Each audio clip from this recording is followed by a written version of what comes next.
Así veo las cosas. Gracias por estar ahí, gracias a ti. Yo puedo estar de este lado. Hoy te voy a poner a ti de periodista porque tenemos tantas noticias. Es como un montón de noticias. Son cientos, miles de noticias y tenemos que escoger cuáles son algunas de las más importantes. Desde luego vamos a hablar de la guerra.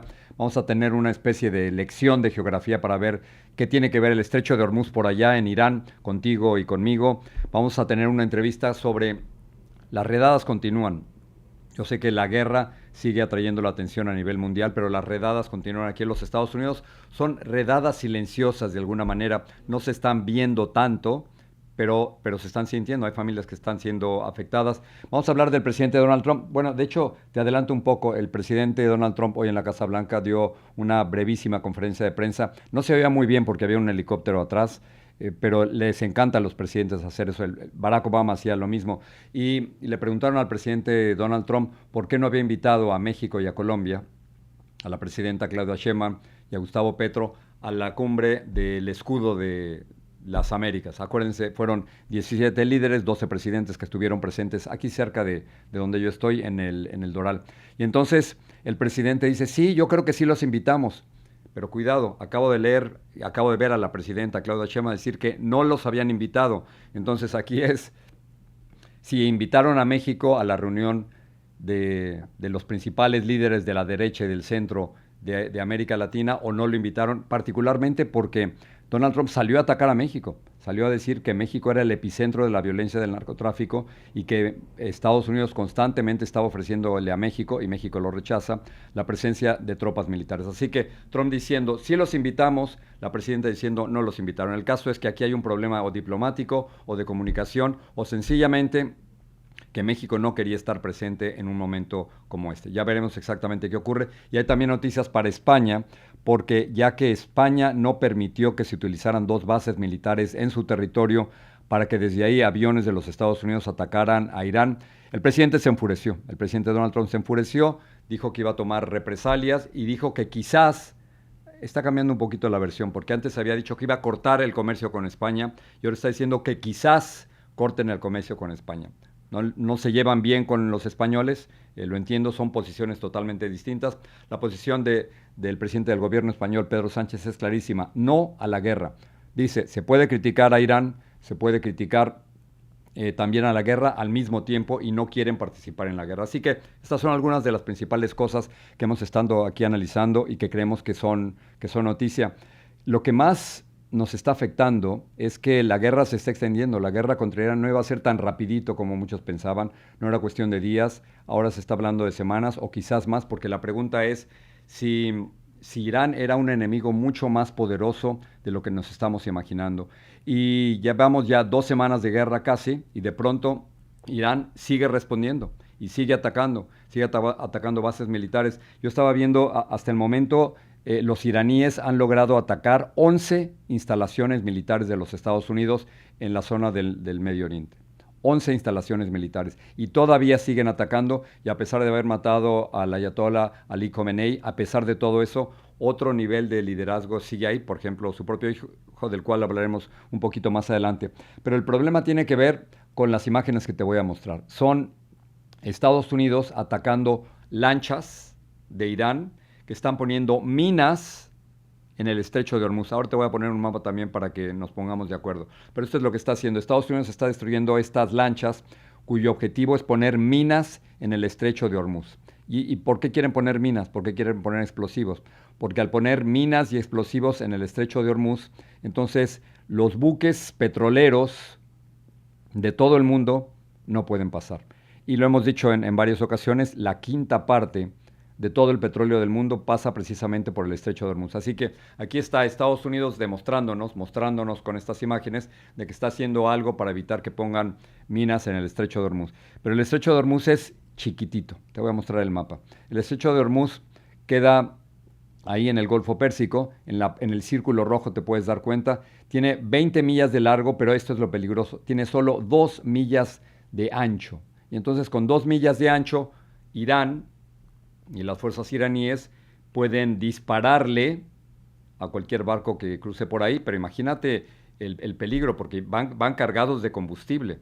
Entonces podrían dispararle a estos barcos y generar un accidente o un incidente internacional espantoso. O sea, si uno de esos buques se incendia o explota, eso podría bloquear el estrecho de Hormuz y ahora está siendo detenido por las fuerzas iraníes. Pero si de verdad Estados Unidos está ganando la guerra, ¿cómo es posible que no pueda controlar ese espacio del estrecho de Hormuz? Así que eso es lo que está ocurriendo en estos momentos y nos está afectando a todos. Yo sé que no suena tanto, pero de la semana pasada a ahora, tú y yo estamos pagando más o menos 40 centavos, 50 centavos más por el precio de la gasolina.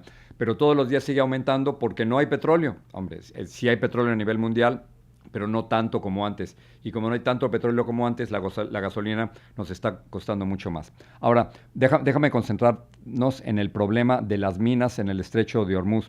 Te voy a presentar las opiniones de un general retirado de la Armada de los Estados Unidos, quien nos demuestra claramente el peligro y cómo esto que queda a miles y miles de millas de donde tú y yo vivimos nos está afectando. Those ships must avoid the mines, but the mines themselves, the placement of the mines, create a challenge for the ship operators. If those mines literally funnel those ships into a very small vector, and as a result of that, there is potential for impact between those maritime, the oil tankers and the mines, and the devastation that results, and the significant potential for blockage of parts of the Straits of Hormuz if 2 or 3 of those huge tankers are in fact taken out. Nuevo, yo sé que suena a clase de geografía de primaria, pero si entendemos el problema en el estrecho de Hormuz y que están poniendo los iraníes, están poniendo bombas, están poniendo minas y que los buques sencillamente no pueden pasar por ahí porque es apenas un estrecho de 2 millas, cerca de 3 kilómetros, esa es la situación. Y de nuevo, quizás lo que quisiera destacar aquí es que es posible que los expertos militares de los Estados Unidos hayan menospreciado el poder militar de Irán. Desde luego, Irán no puede enfrentarse contra los Estados Unidos, pero si Estados Unidos es la mayor fuerza militar del mundo y está actuando junto con los israelíes, hasta el momento no han podido derrotarlos, no los han podido derrotar y desde luego Irán no se ha rendido. El senador Chris Murphy, lo hemos tenido aquí en el programa en otras ocasiones, el senador Chris Murphy está preocupado de que la guerra no está saliendo como creía el presidente Donald Trump, que no es tan fácil como creían, que no se trataba nada más de terminar con la cúpula de la dictadura iraní, del régimen iraní, y que las cosas iban a mejorar. No han mejorado. Sigue Irán atacando. Imagínense cómo están preparados. Sigue Irán atacando. Y entonces el problema está en que, según el propio senador, ahora lo escuchas, en que Irán puede parecerse cada vez más a la guerra en Irak en el 2013. ¿En qué sentido?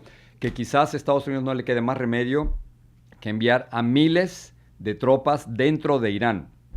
Miles de tropas dentro de Irán, algo que definitivamente nadie querría, porque aumentaría el número de muertos sin la menor duda. Chris Murphy.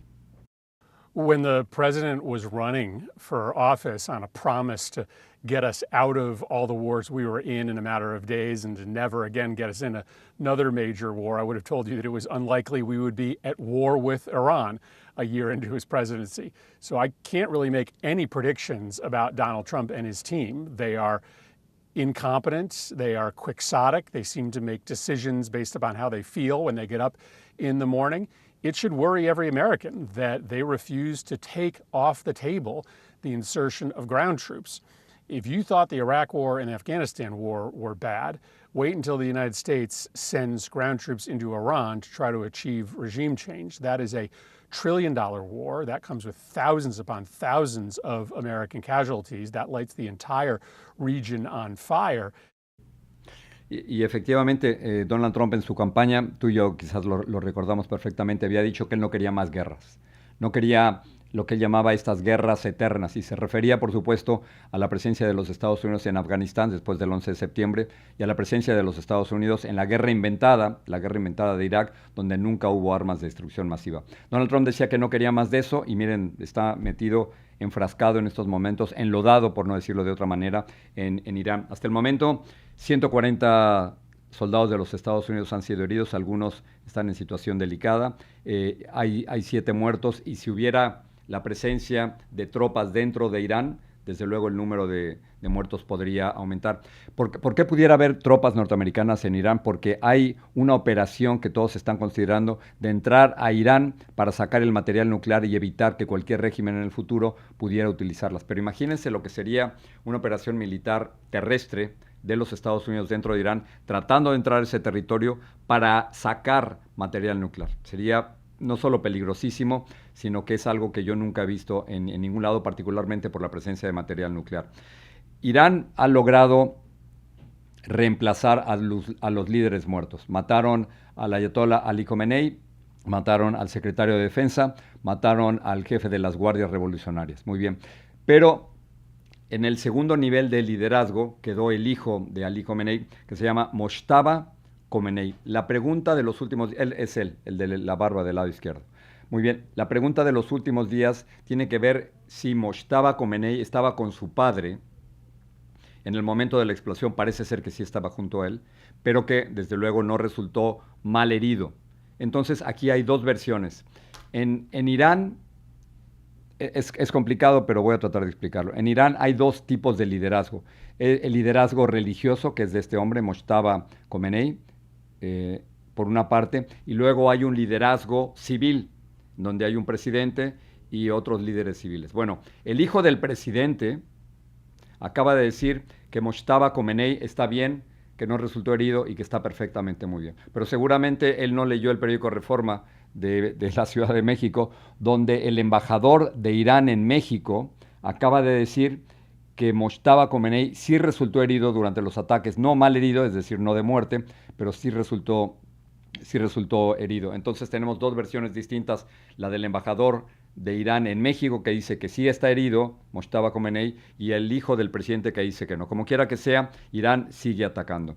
Ahora, ¿cuál es el peligro para nosotros? Hemos hablado de... Nadie se puede imaginar en estos momentos un viaje al Medio Oriente. Tengo entendido que varios artistas pensaban estar en el Medio Oriente durante el verano. Imposible, hay que cancelar esos planes. Pero el principal peligro para nosotros aquí en los Estados Unidos y para la presencia de los Estados Unidos en otros países tiene que ver con ataques terroristas y tiene que ver con ataques directos a funcionarios de los Estados Unidos. El diario The New York Times acaba de sacar un artículo muy interesante de Glenn Thrush. Y Glenn nos está dando esta información, yo no la tenía. Nos está diciendo que hay varios funcionarios del gobierno de los Estados Unidos que en este momento ya no están durmiendo en sus casas, que debido a las amenazas que han recibido, amenazas criminales, el peligro de enfrentarse a manifestantes o después incluso de la operación en Venezuela, que están decidiendo dormir y pasar parte de su tiempo en instalaciones militares de los Estados Unidos, dentro del territorio de los Estados Unidos, sobre todo en el área de Washington. Así que, a ver, la lista que tenemos: Pam Bondi, que se encuentra eso, del lado derecho en su pantalla arriba, Marco Rubio, Kristi Noem, a quien la acaban de despedir de la Secretaría de Seguridad Interna, pero ahora está a cargo como encargada especial de esta coalición de escudo de las Américas, Pete Hegseth en la parte de abajo, y Stephen Miller, quien es el asesor principal del presidente Donald Trump, responsable de la política migratoria, pero eso lo hablaremos en otra ocasión.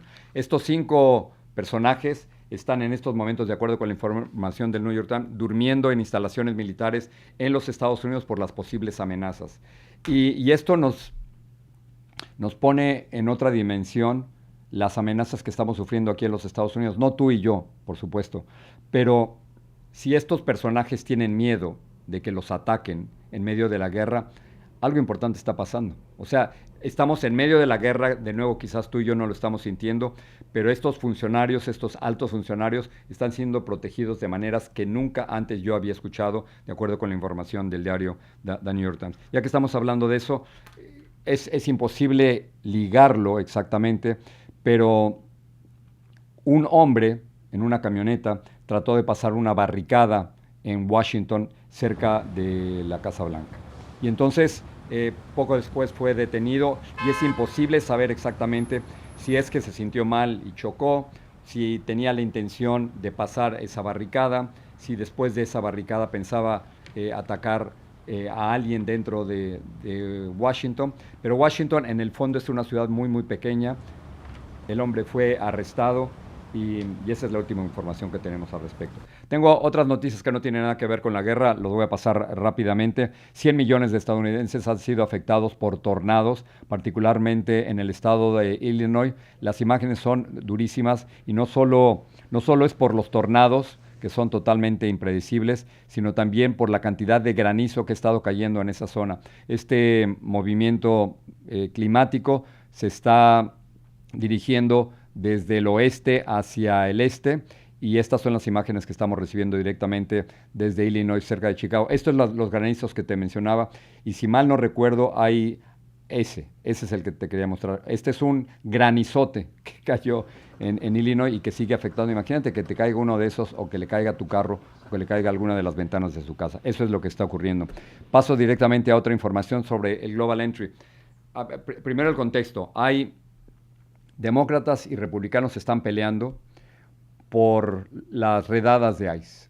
Los demócratas no quieren que ICE siga realizando ese tipo de redadas, quieren que cambien, que presenten orden de aprehensión, que no aparezcan enmascarados, que no aparezcan una policía secreta. Y entonces lo que hicieron los demócratas es que han bloqueado el dinero para las operaciones de ICE y de la patrulla fronteriza. Y entonces esto afecta a muchísimos empleados, a miles de empleados. Y esto quiere decir que cuando vas al aeropuerto, los empleados de ICE, los empleados de Seguridad Nacional, no son tantos, o llaman enfermos. El caso es que llevan semanas sin recibir ningún cheque, y demócratas y republicanos sencillamente no se ponen de acuerdo. Entonces, ICE lo que había hecho, y el Departamento de Seguridad Interna, había bloqueado el programa de Global Entry porque requería demasiados empleados, y esto ha generado líneas increíbles en muchos de los aeropuertos, particularmente en las llegadas. Hoy el Departamento de Seguridad Nacional dice que está restableciendo el programa de Global Entry, y esto puede mejorar un poquito, no mucho, pero un poquito las llegadas. El problema está en las salidas, porque si estos agentes siguen sin recibir cheques y algunos siguen sin ir a trabajar, las cosas en los aeropuertos de los Estados Unidos, particularmente ahora en Spring Break, van a complicarse. Esto no le va a caer bien al presidente Trump. Enfrente del Capitolio acaban de poner una estatua con la imagen del presidente y la imagen de Jeffrey Epstein, pero es con la inspiración de la película Titanic, en donde Jack y Rose tienen una escena frente al barco, y vamos a ver directamente las imágenes, y en donde Leonardo DiCaprio como Jack dice: soy el rey del mundo. Bueno, un poco burlándose burlándose del presidente y burlándose de su supuesta amistad con Jeffrey Epstein. Están poniendo esas estatuas. Déjenme decir una vez más, porque periodísticamente hay que decirlo, que el presidente Donald Trump todo el tiempo ha dicho que él no tuvo absolutamente nada que ver con los crímenes cometidos con Jeffrey Epstein, y que no tuvo absolutamente ninguna información, pero la estatua, esa sí está ahí. María Corina Machado está en Chile. Muchos se preguntan si después de Chile va a regresar a Venezuela, pero está en Chile para la toma de posesión de José Antonio Kats, el nuevo presidente de derecha, algunos dirían de ultraderecha en Chile.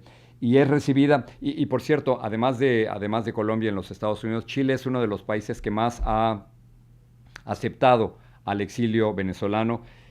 Pero José Antonio Kats tiene una política durísima. José Antonio Kats quiere que muchos venezolanos se vayan de Chile. Así que yo espero que María Corina tenga algunas palabras con José Antonio Kats para que él suavice un poco su situación, particularmente de los venezolanos, que en este momento no pueden y no deben regresar a una dictadura. Cuando deje de ser una dictadura, volvemos a hablar. Pero por ahora, eso no debe ser así. Esa es la llegada de María Corina Machado a Chile.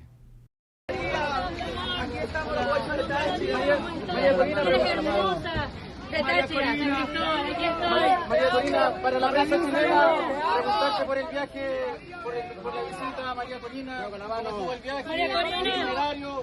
María Corina, ¿qué significa para ti recibir las llaves de Santiago? Es más emocionante verlo.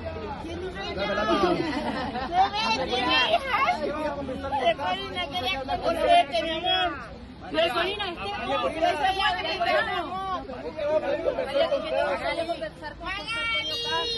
Saludos, Magali.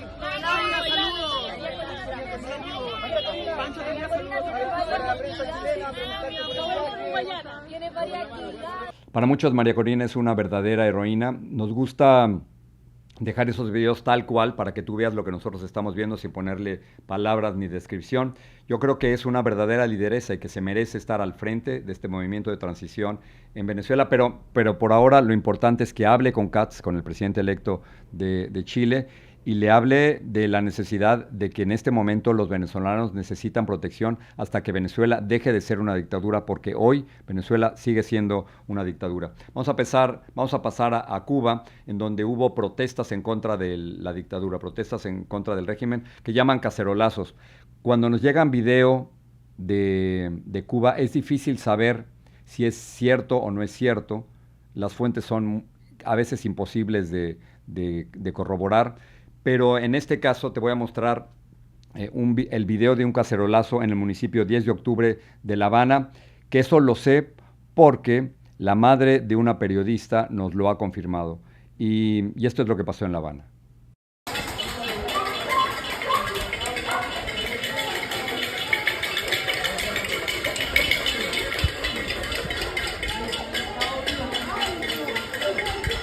Dudo mucho que estas imágenes se hayan pasado en la televisión estatal de Cuba. Sabemos también que hubo represión, hubo arrestados, llegaron policías en camiones, en motocicletas con perros y arrestaron. Imposible saber cuántas personas arrestaron y qué cargos les pusieron.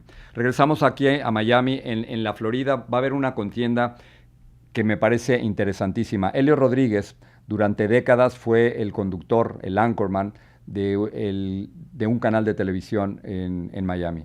Y Elio Rodríguez hace unos meses decidió retirarse y lo anunció por televisión. Conozco a Elio durante muchísimos años. Pero de pronto se empezó a dar cuenta de que era no solo muy popular, sino de que podía lanzarse como candidato al Congreso en la Florida. Y no solo eso, sino que podría enfrentarse con María Elvira Salazar, una republicana, quien es la representante de esta parte en el sur de la Florida. Entonces, todo parece indicar, si las cosas siguen así, que María Elvira Salazar, la periodista y congresista, se va a enfrentar en el mes de noviembre al periodista y aspirante a ser congresista, Elio Rodríguez. Aquí en el programa estuvo Elliot y nos dijo esto. Yo nunca lo anuncié. Ahora que me están hablando de eso, bueno, siempre he sido demócrata. Mi papá era un cubano-americano demócrata también. Entonces, le dije, bueno, entonces ellos me dijeron, mira, tú estás en una posición única para ganar esta contienda porque eres cubano-americano, trabajaste en los medios, eres una persona que la gente confía en lo que tú dices, no dices mentira, y es verdad, no soy mentiroso, y este año pensamos que los demócratas van a ganar escaños y pensamos que tú puedes ganar en este escaño. Poco después de esta entrevista, Elliot acaba de confirmar que sí se va a lanzar como candidato demócrata para las elecciones de noviembre, y desde luego queremos ser muy parejos aquí. Hemos invitado a María Elvira Salazar para que venga aquí al programa, y luego mejor todavía, si los dos quisieran venir al mismo tiempo, mejor, porque así podemos tener una conversación larga con Elliot y con María Elvira, por el bien de los inmigrantes, por el bien de los cubanos, por el bien de todos sus constituyentes en el sur de la Florida. Interesante lo que está ocurriendo por aquí. Si vives en Illinois, hubieras tenido la posibilidad de ganarte $533 millones.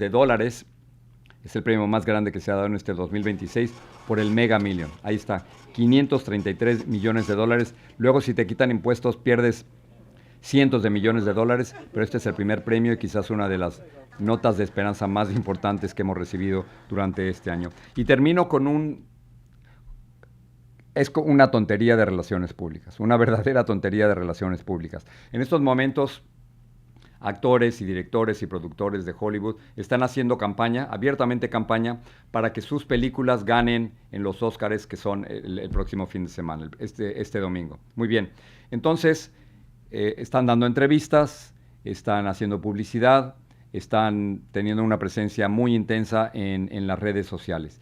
Y entonces Timothée Chalamet, que es uno de los artistas más destacados actualmente en Hollywood, sin la menor duda, vi su película sobre Bob Dylan, realmente extraordinaria, él cantando, maravilloso, pero de pronto acaba de decir algo en que se lo están destrozando, se lo están comiendo. Él está promoviendo su película Marty Supreme, Y Martyr Supreme tiene que ver sobre ping pong, nada muy artístico, ¿no? Pero de pronto Timothée Chalamet acaba de salir a decir que la ópera y el ballet están muertos. Y entonces imagínense a todas las personas a que les encanta el ballet y la ópera, para decirle que no estamos muertos, sino estamos muy vivos. Alondra de la Parra, una gran directora mexicana, salió un poco a burlarse de él y a demostrar con su orquesta que la ópera y el ballet están más vivitos que nunca. Pero ¿qué es lo que dijo Chalamet? Dijo esto. I don't want to be working in ballet or opera or, things where it's like, hey, keep this thing alive, even though no one cares about this anymore. All respect to the ballet and opera people out there. Bueno, demasiado tarde. Esta es una manera, déjame escribirlo de esta forma, cómo en 15 segundos se puede perder un Oscar. Si él tenía posibilidades de ganar un Oscar, hay miles de personas y quizás millones de personas en todo el mundo que jamás votarían por él como mejor actor después de la barbaridad que acaba de decir. No sé si te guste el ballet o la ópera o que vayas, eso no importa. Es el faltarle el respeto a otros compañeros que están haciendo algo distinto a lo que tú haces. Muy bien.